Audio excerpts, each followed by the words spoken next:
Every runner has a story. What about you? What's your story?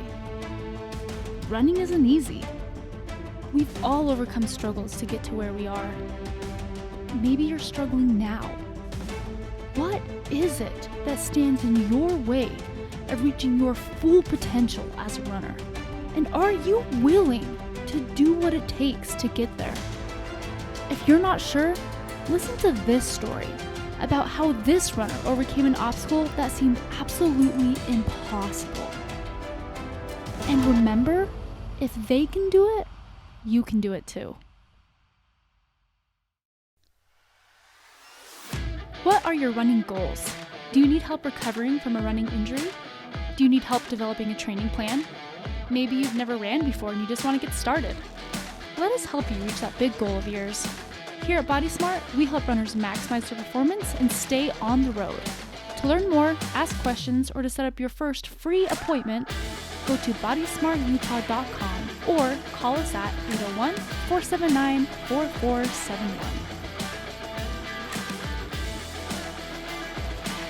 All right, good morning and welcome to Running Unbroken.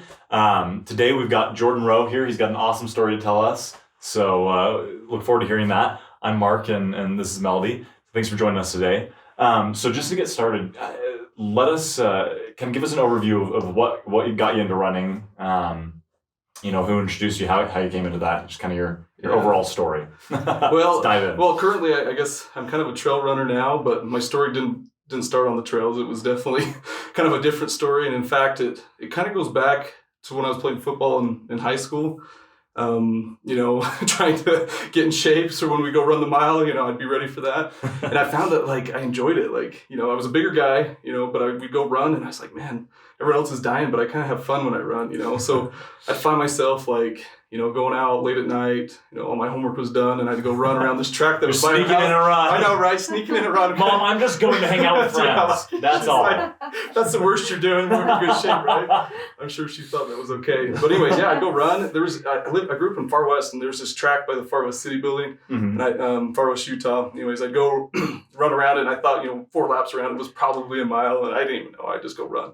Yeah. Anyway, so I'd go run, and then I decided to sign up for a 5K, and it was one of those things. It's like I enjoyed this enough. And this is in high school still? This is in high school still. So yeah, still in high school. Kind of football, busy school life. But anyways, sign up for the 4th of July 5K. So get that signed up for, and this is kind of where my story takes a turn, because I'm standing there at the starting line of this 5K. It's early in the morning. I'm kind of all alone. I just signed up for it. I didn't have any buddies or anyone running with me.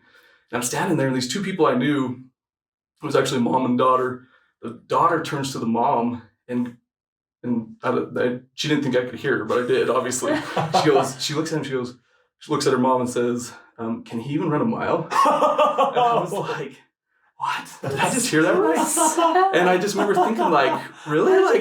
Turn around, I know, and I thought, and obviously I was like, go out and just prove it on the path, and that's what I did. I ran a good 5K, probably 27 minutes. For me, that's a good pace for me. But when she asked me that, can you believe that? I don't know. Yeah. Can you even run a mile? So I don't remember it affecting me, but I did kind of stop running after that. I kind of was just I took some time off, and then I went and served an LDS mission in Italy. I'd carb load it every day, but eating pasta, but I never ran. So I had the carb load part down, but never was running or anything like that. But and then come home from my mission, meet a gal that's super active, kind of get back into running, and then I go away to pharmacy school, and so pharmacy school in Oregon, and then start running on the roads there, and in Oregon, I don't know if you guys have been to Oregon much, but in Oregon, just rains all the time. Obviously, everyone knows that about Oregon. That is one thing I do all the time. So on the roads, it's weird. On the sides of the roads where the cars aren't driving, it's kind of slick and mossy almost. There's green moss growing because it's just rain, especially during the rainy season. Yeah. So I remember I'd run on the roads, but I'd try and avoid that because I didn't want to slip and stuff. Yeah. But anyways, I'd run on the roads, but in the middle of the cities, they'd have these cool little parks, big tall trees, and there'd be dirt trails on them.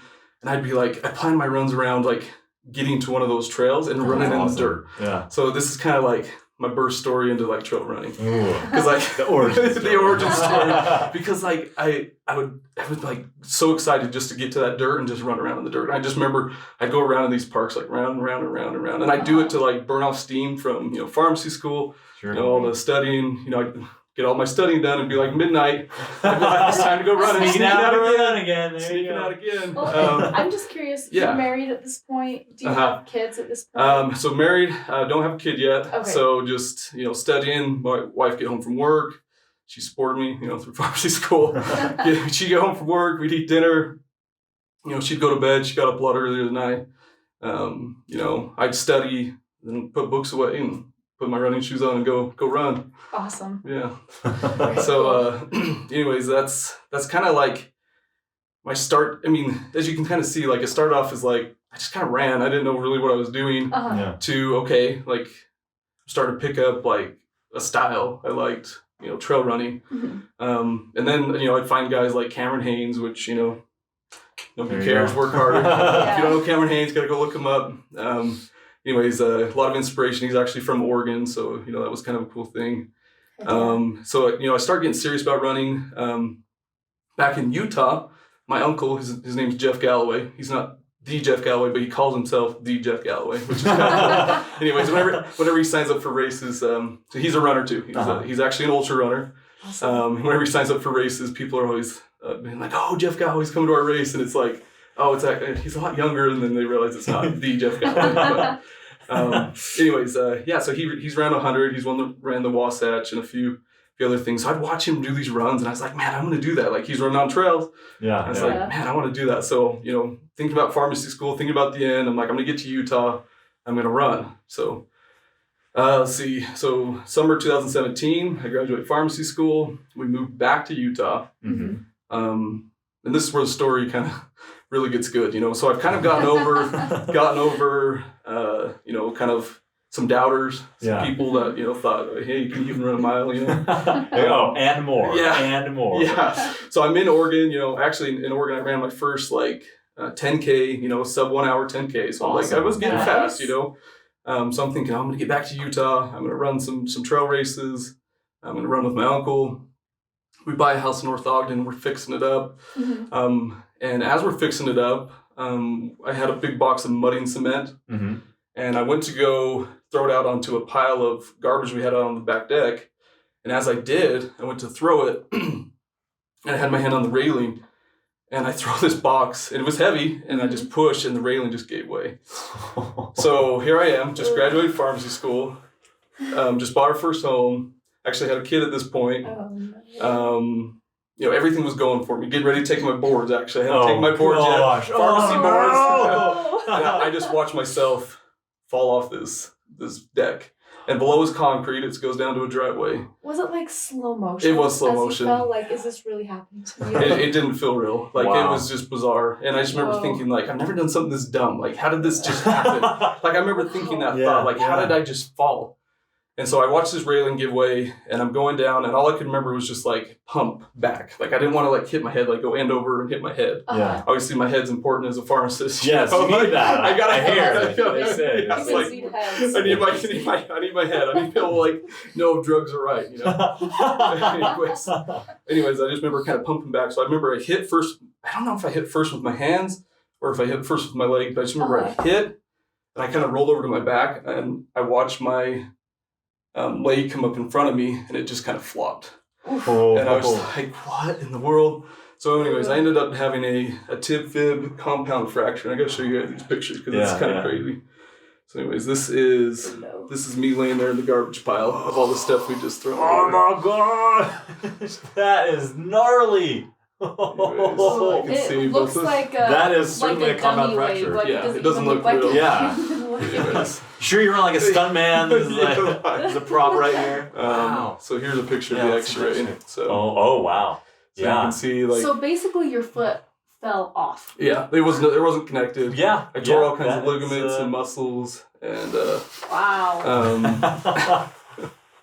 let's see. There's the plates that they put in my leg. Oh yeah, All man. this- Like there's the probably bionic man. 20 screws, a rod up the fibula.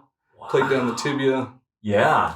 That is, when you go for it, you really go for it. I'm just gonna break it good, I guess. I never had broken a bone before either. Can you believe that? Like, this is like my first, like, broken bone, too. Oh my gosh. It was awful. Like I said, I had to, like, reschedule my boards, you know, like pharmacy school boards.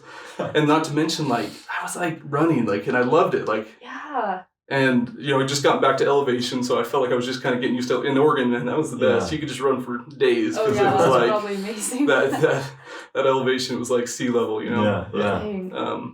So anyways, it was like, and then like all the doubters started coming back, and this is kind of where the story kind of gets even better because, you know, first off, I had to be non-weight bearing for 12 weeks. So you mean you got 3 months of just, I had like a knee scooter and stuff. So 12 weeks of that, and then you go from that to, you know, physical therapy. And I just remember, like, just random people, like, I'd post these pictures on social media, and random people would just write and say, man, you'll just be lucky to ever walk again. I'm like, oh my God. Yeah, people would say stuff like that. Like, my own family, like, you know, people in my family, you know, would say stuff like, man, you better just take it easy, find new hobbies now. Because they knew, everyone knew I was getting into running. Yeah. We hear that all the time, though, Jordan. Right? I mean, like, if you've listened to this podcast, right? Like, it's, oh, yeah, you're never going to run again. Or, yeah, choose a different hobby.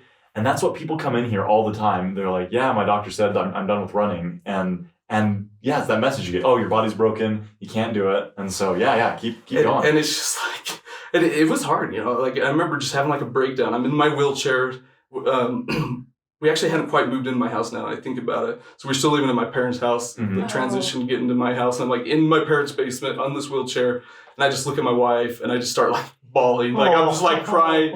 I'm like, I just like, what just happened? Like, I had everything going for us. You know, we were like ready to like just take on the world. You know, I was going to run, you know, be a pharmacist. And it just all fell apart real fast. And I just remember her looking at me like, you know, like, and I don't know if she never told me I could never run again, but I remember her looking at me like, I hope you can, like, let's make it happen. But like, she never doubted me, but it just still, I still think, everyone was worried. Sure. That's it. Yeah. That's what it was. So I go non-weight bearing. I do the 12 weeks. I start physical therapy. They got me down in a pool. You know, I did some pool work, which was good. Yeah. Could, you know, take a little bit of weight off it.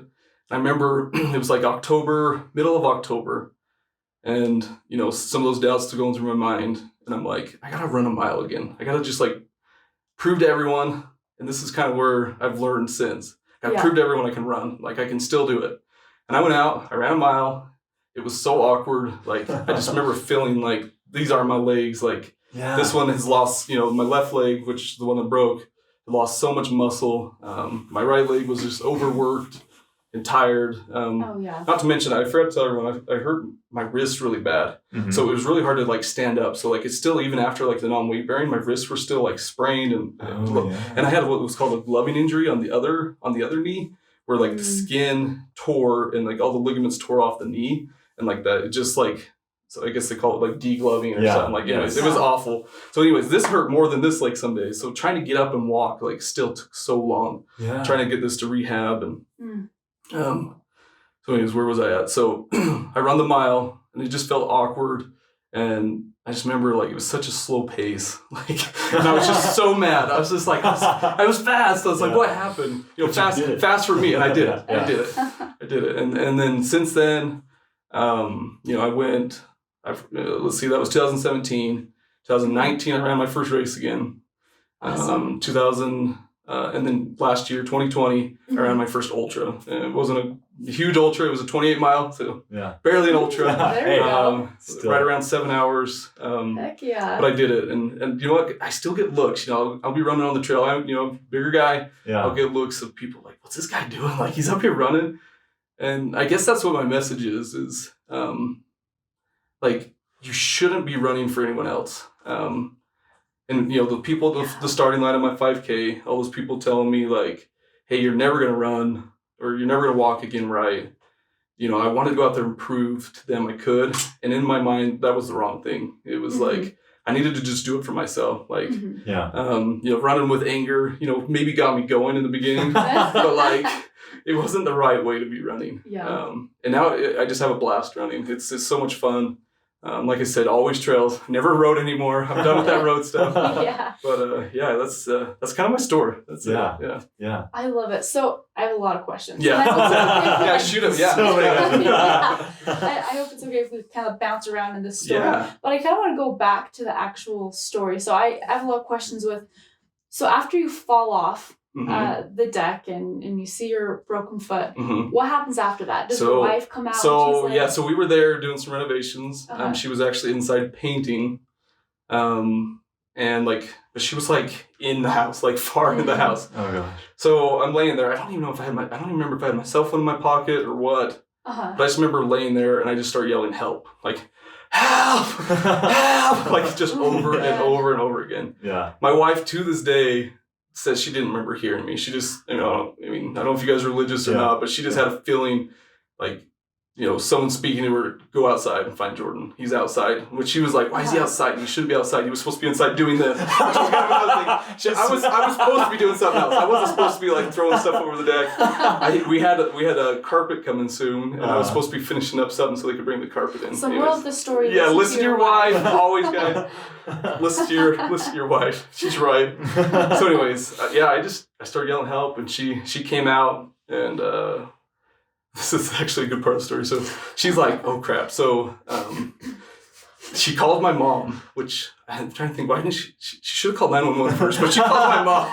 She called my mom, like, "Hey, what should we do? Should we take him to the clinic?" So I'm a pharmacist. We're partners with Ogden Clinic, so I'm inside of some of the Ogden clinics. Should we take him to the clinic? And I remember laying there like, what's the clinic gonna do? My leg is like, it's falling off. I'm pretty sure it's broken, Jordan. Yeah, We can tell you that much. I was like, why don't we call 911 and give me the hospital? Like, I remember thinking that. And this is the other thing. I didn't have insurance.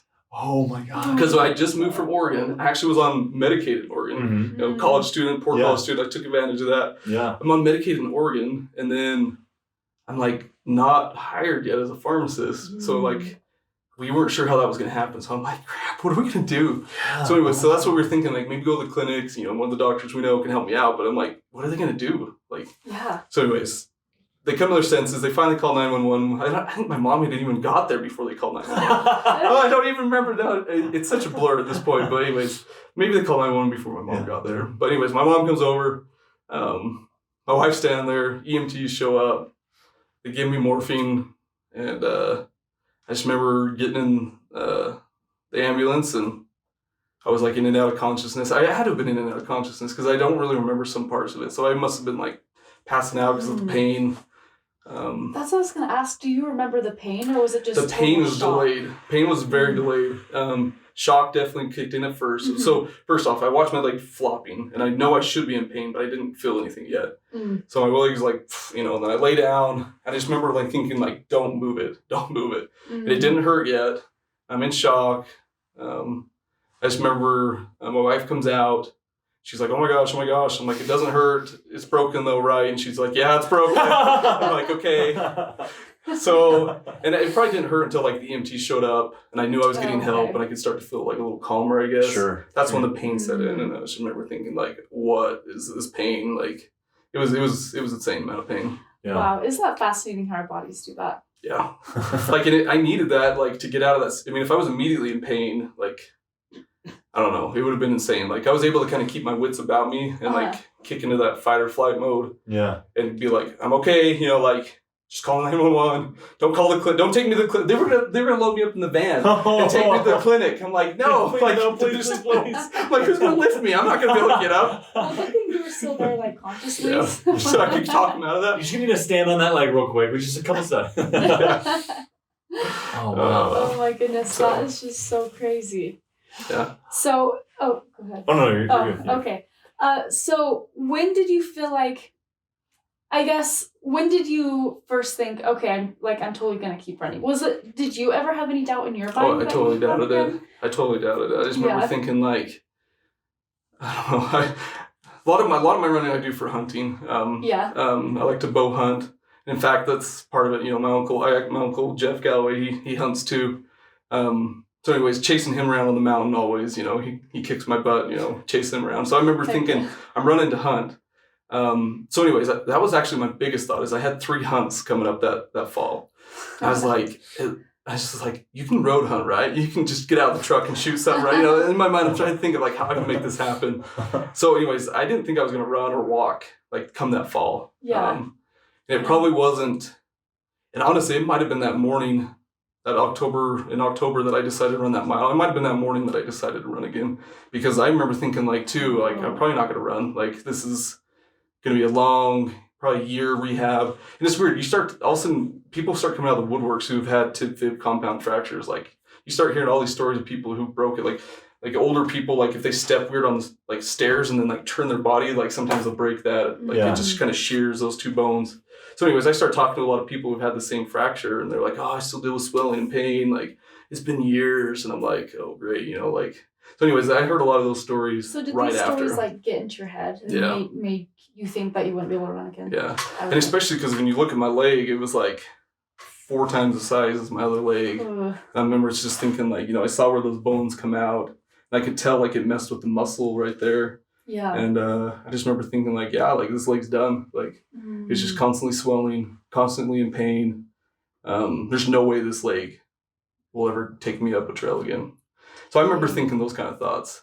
But at the same time, I was like there's people that come back from war, you know, like there's people with bionic legs, you know, full on prosthetics that are running. And I'm like, I can do this, you know, like in my mind, I could do it. But at the same time, I didn't know where to even start. And it probably wasn't until that day in October, like I said, I worked up enough courage to say, and I just remember I just went out my house, down the driveway, and just ran down the road. And I just went till it said a half mile, turned around, came back. I remember in my mind, I'm like, I'm not going to walk. I just want to run the whole time. So I was probably like doing some little trot thing, you know, probably barely stepping on this leg, you know, favoring my right side. Yeah. But I did it, you know. That's awesome. How did you feel after running that first mile? Were you like, that sucked? I posted on Instagram. I wanted everyone to see it. I put it on Instagram, Facebook. You're like, lady and your daughter's a 5K? I'm like sending it to them. I like screenshot my Strava, you know, that says like I ran the mile. Yeah. I would actually. What was your caption? Suck it. Suck it. No, yeah. What did I gotta think. I probably said like first mile back, you know, or the comeback story or something like that. Yeah. But it was kind of interesting at the same time. So Gordon Hayward, Utah Jazz player, Boston Celtics, anyways, he broke his ankle about the same time. So anyways, I remember like watching his rehab, like through social media, the same time as mine. You know, everyone in Utah was kind of like, they didn't want to say it, but they're like, you know, like that's what you get when it's coming to you. Oh yeah, I remember that. Anyways, I remember kind of watching his rehab because we were all kind of just paying attention to what he was doing in Boston. And I just remember he posted a picture of him like shooting 3-pointers off his foot. And that same day I was like, man, if he can shoot 3-pointers, I'm going to go out and run. And that was probably my second or third run. I went out and ran a 5K. And I just remember posting on my Strava, it was like, saw Gordon Hayward shooting threes. I had to go out and show him up or something like that. So I went out and ran like a 5K. And that probably was like November, maybe December.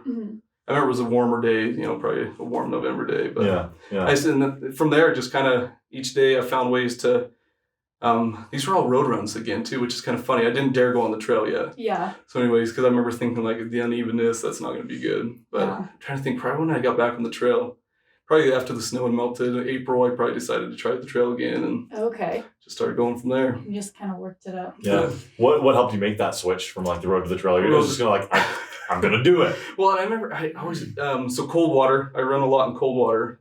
And right before I had fallen, I did my first like down and back into cold water and then back out. And I just remember thinking like, I actually went down in there, I drank some of the creek water, which you got to do if you're a cold water runner. You know, you got to go down in there, drink some of that creek water. Anyways, I wanted to do that again. I wanted to get down in there and come back out. So I just remember thinking in my mind, I got to get to that point. Yeah. I got to get back to the point where I was before I fell. And I never was, you know, as fast right at the beginning, but I just remember thinking if I can just get down in there and back out, I'll be back to where I was. Yeah. That's awesome. So cool. Another thing that we've seen is I feel like inspiration always comes from like other people who have done it. Yeah. Like I feel like, you know, there's people who say things that make you doubt yourself, but then you see someone else who was able to do it and it inspires you and you get out and do it. And then you become the person that inspires people. And that's honestly my hope is like, I think there's so many people that want to be fit, active, even like run. Like I've had so many people reach out to me and be like, man, you're running? That still looks so much fun.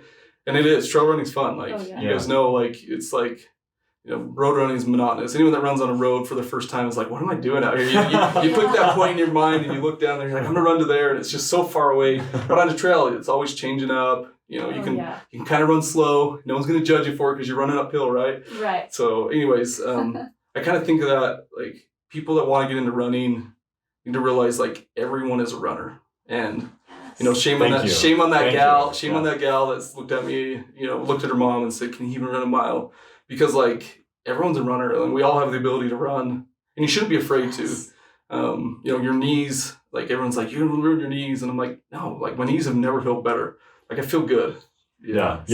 So we actually know that running actually is kind of a way protective for knees, right? So like running, moving, right? As you found out, like I feel better when I move. I do. Like when I started running, like I would just like, first of all, you get, endorphins. Like we've known for years. How many years? Like research shows, like endorphin spikes. Honestly, helping with my pain, helping with my mood. Like it was running. Probably, if I didn't have running, I wouldn't have been back on my feet as fast. If that makes sense. Yeah, for sure. Like I would have probably still been rehabbing. Those hunts that fall probably wouldn't have happened. I ended up doing those 3 hunts that I ended up having. I wouldn't have been able to do them if I didn't have that motivation to like get back out there, get on my feet. Take hold of your life. Yeah, just did it. I love it. Yeah. Passed my boards, by the way. I'm a pharmacist. Yes. Got those rescheduled. The best feeling to pass boards, right? I go in to take my boards on my knee scooter, and they like have to like set me in a chair, take my knee scooter, and inspect the whole thing. They're like opening up like the tubes, pulling the handlebars out, because obviously they're looking for cheating material. Right. I felt so like violated. I'm like, this is my knee scooter. Like I'm not faking this just so I can bring in like cheating material. Right. Like, same time. Stuck it in the handlebars. Right. Big scheme to fall off your I know. back. I thought up this whole scheme so I could cheat on my boards. That's so funny. Yeah. So anyways, wow. Yeah. Oh man, that's like the best feeling. So to get down on the boards, not to pee. I know. Yeah. Not to break bones. Get down with boards. Let's make that clear. Yeah. So what was it? You mentioned initially it was kind of that like, oh, I'm going to show them mentality to get back. What made that switch to like, okay, I want to do this for me. I want to prove this to myself. I want to do this for my own goals. Well, I found like in the end, like you think people care more than they really do. Like someone's going to say something, but they'll probably never think about it again. And you can choose to think about it every minute of every day and let it get under your skin. And I started off by using it as motivation, but then I found myself like running angry. Like, and that wasn't fun. Like I'd run because like, I'm going to show them, and I found myself like running too fast or like not listening to my body and like, I'm going to prove the world type thing, or type of mentality. And then I think I figured it out because it was funner to run for me. And I think in the end, that's what it was. Is like, I ran for myself. I ran for my own goals, and it became funner. I think that's, good rule of thumb for anyone that wants to pick up running. Yeah. Just get out there and do it for yourself. And there's going to be people that doubt you. There's going to be people that think you're crazy because you woke up early in the morning to go running, or you signed up for a ultra marathon, 2.5 years after your first, this accident that I've had. People told me I was crazy, but it was when I could just say, don't worry about them. I think that's kind of where this comes from, the mantra, nobody cares, work harder. Yeah. In the end, you may think people care, but they don't really care. They're just going to say something and forget about it. So just keep working harder because nobody really cares in the end. Yeah. I love that. Yeah. And I think that's so true. We all think people care way more than they actually do. Yeah. And they don't really care about your successes either. And that's the other thing. Your successes need to be for you. Once you finally get a success, they may congratulate you, but they're going to stop thinking about it 2 seconds after they say congrats, Yeah. It's in the end, it's you can hold on to that and carry that forward to the next run or the next race. Yeah. Yeah. No, that is so interesting because how often do we take something that someone says that is maybe just a throwaway comment and it maybe like fuels us in the wrong way. Yeah. So I love that. I'm going to totally, I'm going to throw in a plug for, from General Conference, what was it, Elder Renlund's, the idea of being, not only not being a stone thrower, but being a stone catcher, right? There you go. Catch being that. Careful with what we say, but then also like helping protect other people from things like that, so that that we're sending out good into the world. I mean, being positive. I mean, it helps your mental state when you're running, and it literally, you don't know whose life you could change just by being positive. And I think back, luckily I took that and let it fuel me. But I did stop running after that gal, said that thing to her mom. Yeah. I did stop running for a little bit. But if I had let that completely stop me, that would have been awful. Why would I stop just because of her? But I could have. And some people do. I think you hear stories of people just stop running because something was said or the way they look. I don't look like the traditional runner out there. I'll be honest. I'm not this 5'2" little guy up there just running on the trail. I'm a lot bigger guy. In fact, on my Strava, I call myself the president of the Big Boys Running Club. So, anyways, anyone wants to join my club, I'm going to start that on Strava. Come find me. Big Boys Running Club. I love that. Hopefully, my goal is, and I've put on some weight since the accident, and running's helped me keep trim. I'm continually, it's a lifelong goal to keep that going, and maybe I won't be the medium boys, but medium boys run club. So, that's I just thank you for putting that message out there, because that's one thing we're big on here, right? Running comes in all forms, shapes, sizes, and anyone can do that. Mm-hmm. And I think it's easy to be I don't look like that person, so I can't do that. Yeah. But I love that message that you're sharing. No, you can do it. Anyone can do it, and it's fun and it's helpful and I love that message. Well, and the thing with running is it's so individual. It doesn't. It is. First of all, if you're a human, you were born to run. Humans were born to run. We have legs; they can do it. Exactly. I mean, we had to outrun a lion if we needed to, right? They was there, ready to rock. Exactly. So, and it's all about beating your personal time, which I think that's one of the best parts about running. I wish. I mean, if we need to find this quote, I can. But there was a quote. It was, "Be easy on yourself, because your current pace is someone else's goal pace, right?" Your current pace is someone else's goal pace. So you got to be easy on yourself. You got to find that pace and just go for it. Yeah, I love it. And then I just want to say one more thing on positive vibes in the world. I just this story. I went to Costa Vida the other day, and there's this guy behind the counter who was so happy to be there, and I just think working fast food is not the most fun thing ever. You could take that and think of it as a drag. Generally, when you go to fast food places, you have teenagers behind the counter who they're just there so they can get through school. They're not very happy. Mm-hmm. But he was so happy, and he was like, "Hey, how are ya?" And I didn't say anything to him. I wish that I did, but I left Costa Vida. This is not we got a lot of plugs today, guys. I know. A lot of plugs. But I left feeling we need to call them sponsors. Happy. I know. But I just feel that's such a good example of Well, it was such a what's the word, mundane thing. You went to go get a burrito at Costa Vida. Hopefully you got it smothered, because if you didn't, you did it all wrong. Of course. Such a benign, just a daily thing. But it made your week and possibly your month, and it's something you'll always go back to. He chose to be positive. And I think that's no matter the whole grow where you're planted, just find a way to have that positive mental attitude. Yeah. And that's another great thing, with people on the trails. You run past other runners. Oh, so hey, the running community is awesome. Yes. In fact, I talk about this all the time. The running community is so awesome. Yeah. Everyone's happy to see you. I don't know about those mountain bikers, but wave at them. Sometimes they just keep riding, but runners always say hi. They always say hi, and I've had a lot of mentors, reach out to me. Other runners. So many connections, so many cool things to share. Even if and it's every runner can stop for a minute to talk to another runner, and it doesn't affect your pace. Because you can just chat for a minute and keep running. But if you had to stop for something else, you're immediately thinking about your pace. But if you're stopping to talk to another runner, it's a cool thing to do. Yeah. People are cool about that. Yeah, people are cool. People are way cool. So where are you now in your running? What are you training for right now? How much are you running? Everything. I know. I talked to Mark about this. I don't know what I was thinking, but it was late. My wife was already in bed. It was 11 o'clock at night. I guess this was kind of a thing. Don't sign up for races. So ultra sign up saves your credit card if you want it to. Yeah. So anyways, dangerous. I started signing. I got one of those blips that was hey, this race is going to change prices if you don't sign up for it. So I jump on there. I'm like, I sign up for it. And next thing you know, I just kept clicking. And I was getting this rush. And I clicked, get this rush. I have 5 races this summer. I don't know what I was doing, but I've got 5 races.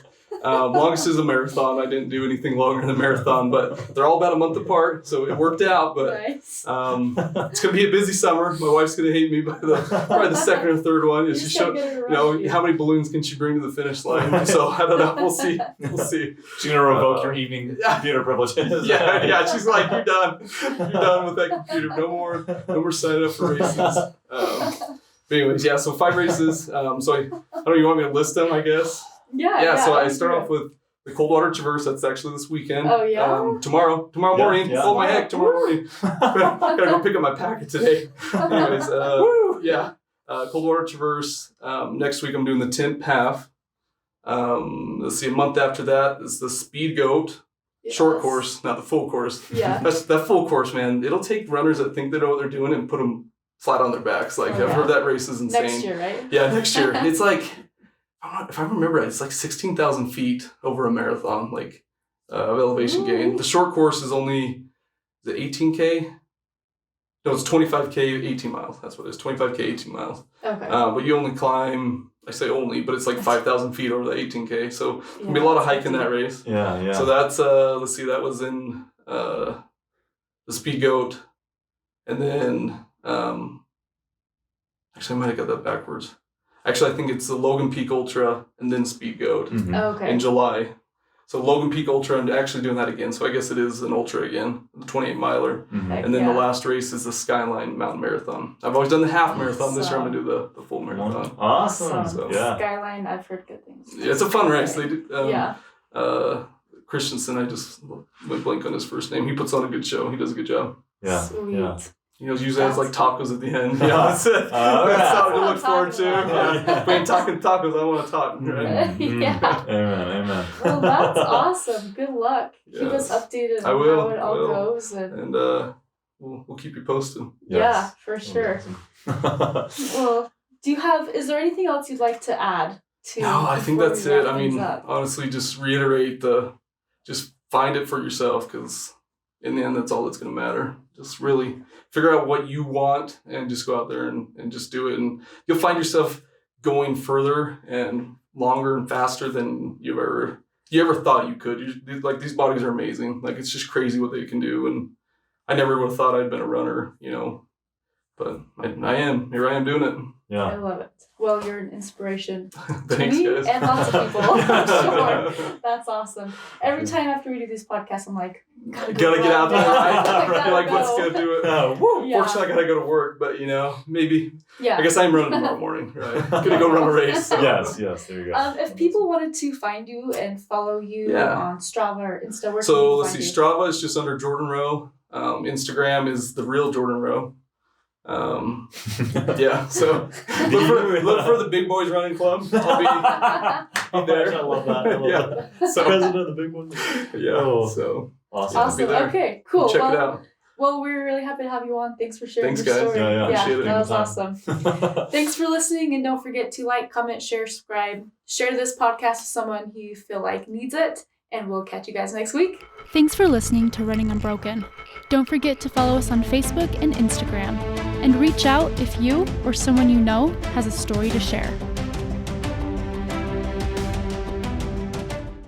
Surgery was a success, and he's like, how many pieces did you have to put back? And he kind of just sat there, was like too many to count. Like, why are you asking me this? Like, anyways, it was kind of funny. I joke about this here. That looks like it's still not that's where it might ought to no, be. it's not. And it's actually connected itself. It was still living bone, so it's found a way to connect itself. Anyways, there's that. It's amazing. I joked with him down here. I was like, why'd you put so many screws in there? I said, did you send one in there and it wasn't tight enough? So you're like, let's just put another one. He just kept putting screws in here, I guess. Oh, that's the other thing, is I broke all my screws while I was running. I gotta find that picture too. I think I showed it. Did I show you the broken screws? So I sheared all the screw heads off right there. That would have been good for the story too, because after I broke all the screws, people are like, you gotta stop running. Because at that point I had started running, and my surgeon was so cool. He was like, just keep running. Like, that constant pounding will cause little micro breaks that heal even better than it would have just healed otherwise. He goes, that pressure on it. So he told me to keep after it. I like your surgeon. Yeah, he's a cool guy. But those screws are in there forever. Yeah, now. So there's no backing those guys out. No, they're stuck in there. All right. So there's Yeah. Yeah, definitely. Same shoes. Yeah, no, they were very similar shoes. Yeah, my wife made me throw these away, actually. Yeah, these ones That's here. hilarious. I was like, Actually, I lost a lot of blood too. They told me I lost probably like half a liter of blood, so I had hit a pretty good sized vein down there. Wow. That was at least vein, right? Yeah, Like, it wasn't artery, luckily. It was a vein, that darker, slow blood. Oh, but man. here I'm laying there like, put some morphine in my arm, please. I think they got the IV started. You're like, right here. Just load me up. I can tell you everything you give me. Oh, that was the other thing. I've been pinching that arm off for the last 10 minutes. Come on, it's ready. Come on, put it in there. Good to go. So I get into the ER and they go to set my leg back in place. And they're like, okay, we're going to give you ketamine. Ketamine was bizarre, you guys. I literally thought I was outside of my body. Circle K. Yeah. Special K, Circle K. I feel like Yeah. I understand why people do this. I was like outside my body, and I remember thinking I had died, and I was trying to find my body, and there was this constant like boom, boom, boom, droning sound. Like it was weird. Yeah. That's Yeah. wild. It's crazy. I have a lot of PTSD from that ketamine though. Like I'll wake up in like cold sweat in the middle of the night, thinking like I'm like dead again. Like I can't find my body. Like it was weird. Way to go. It was bizarre. So I called the doctor at the ED actually after, and I said, hey man, I don't know if you remember my case, but I was like, you need to give Versed with it, because Versed will stop the memory, like it'll like put you to sleep with the ketamine. I was like, dude, you gotta get Versed with it. I actually told that, and he's like, and then he explained to me that he can't, because that becomes anesthesia if you give both of those, and you have to have an anesthesiologist present. And I was like, oh well, it would have been nice. Well, maybe you should. You should call the anesthesiologist next time, because I thought I was dead. Yeah. It was Wow. That's insane. That's insane. Yeah. I had a trip where I thought I was dead. Yeah. That's nuts. That's not the That's kind nuts. of trip you want to go. Here I am, like, this is one of my first times walking, probably. Wow. Remember, I couldn't put any weight on it. Wow. Yeah. And so this leg hurt so bad, and that was the problem, is like... Yeah, if you tore the ligaments in that one, it's not much better, right? Yeah. Wow. So this is July 6th. So this was 7 days after my accident. Oh man. Yeah. You're like. Ugh. Let's see if I can find the broken screws, because that's pretty impressive, obviously. My doctor comes in. He was cool. He actually was this is the other cool story. He's a hunter himself, and I told him about my hunts. My first one was in September, so I had an antelope hunt. Oh, cool. Yeah. That's a lifetime tag, right? It's actually not once a lifetime, but it's very limited entry. Like you get it like once every 7 years. Okay. So anyways, I ended up, I drew it with 0 points too. What? Oh, 0 points. How? I was blessed, because there was no other way I was going to draw that. So anyways, I get this antelope tag, and I tell him about it. He actually let me go weight bearing 1 week early because of it. He's like, yeah, let's get you out there. Oh, here we go. Found it. Oh, Isn't that crazy? Nice. It's weird how, like, yeah, they all just broke straight down. I guess there's a few of them intact. But he walks into the room, and he's like, so, you broke all your screws. I'm like, what? He's like, yeah, you broke all your screws. I'm like, so what does that mean? He goes, I guess your bone wanted to shift a little bit. I'm like, okay. He goes, your bone will heal around it. He goes, that plate's still intact. And he goes, the bone will heal around all those screws. I'm like, Yeah. You just got... here it is, kind of healing. So. Were you having pain with it at all? Yeah. At the time when it broke, or right now? No, like when they all sheared off. No, I don't That remember. was just a routine follow-up? Yeah, just routine follow-up. I had no idea they'd broken. So all your screws. Yeah, you can see, like, this had Isn't it amazing how resilient the body is? It is. Like, So this is October 25th. So I had started running by this point a little bit, because I remember it was like October, and he's like, dude, you broke all your screws. You can see, like, here's this floating piece of bone up here. I've wanted to fill that. I've tried to find it and fill it, but I never have been able to. we could A-stim it and you'd find it. Find it, really. If we scraped yeah. it with the scraper. You'd find it. Yeah. Anyways, you can just see how, like, all that bone is just going around there. Yeah. Wow. My surgeon his name is Dr. Keene. He's at the Carlton Harrison Clinic. Sean Keene, I don't know if you've heard anything from him, but yeah, he trained it in the military, and then he decided to take a civilian job, and And he's like, dude, go run. He goes, that'll be the best thing for your leg. Oh, I I saw that in the military all the time. all like, these these guys do better if they get moving again, Mhm. right? Yeah, that whole message that people like, oh, you just need to Take it recover, easy. just take it easy. It's like, well, that's not how you get better. No, I mean, you think? Well, I've seen pictures of like deer and elk who've had like a break or something. Yeah. And they're out there like running on it, and like that's how it healed. I mean, they couldn't stop. Right. Like, they had to keep moving. They had to go find food. Right. You and it either healed. move or you get eaten. Yeah, and it literally would heal. You know, as they moved, our bodies are meant to do it. Well, it's interesting because with my break, like I had to have non-weight bearing because I feel like it would have like Right. Because you're constantly shifting bones. Yeah. So I mean, I had to have that period, but like right after that, it makes you wonder like, well, Right. maybe him letting me go hunting right after like was accelerated probably that. a Yeah. good thing.